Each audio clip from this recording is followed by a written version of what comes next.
All right, so these are going to be our 90-90 get-ups. Lots of different names for them, but that's what we're going to use today. So before we do these, first, the point of the drill, one leg is in front, bam, the other one's almost at 90 degrees, far close as you can get it, foot open. So what we're going to do, we're going to be coming up in the air for like, 3 sets of 5 or 3 sets of 8, whatever you're comfortable with within 4 or 5 minutes time, okay?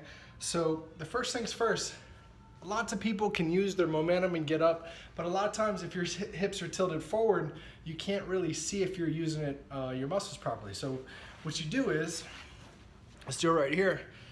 You can use your breath. The breath is a true source of all this stuff because, when your hips tilt forward, you start short breathing. When you start short breathing, you get less access to these muscles right inside your hips.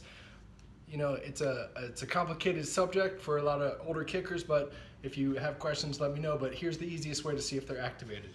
So take your fingers like this on both sides.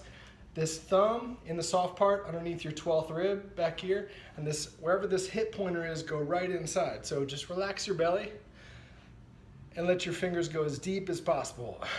Now the first way to see if they're working, just simply cough. Then cough and hold. So you'll feel your abs, that's actually your core, pushing out your fingers, and that's gonna, your core's job is to pull. Your pubic bone's right up here, right above your man parts. It's got one job, to pull. If it's not relaxing, it should be pulling. And if your hips aren't neutral, it's gonna be tougher to pull evenly. You'll also see a lot of guys when you do these tests, when they're older, they put more reps on their plant hip. It's going to get stronger and your right hip's going to get weaker. So a lot of times, if you just exhale all the way out, keep going, keep going, keep going, keep going. Mine, I played for a long time and I still haven't really kicked regularly for 10 years. I feel my plant hip belly popping out before my right hip. That means this one's a little jacked up. And guess what? 100% of you guys are after time too, but this is what the site's for, about protecting you guys. You can initiate this stuff in the weight room. So anyway, that's just a little bit about breathing. All right. So here we go. For the 90-90 get up. First, we're gonna initiate. So we're gonna exhale, or we're cough and hold.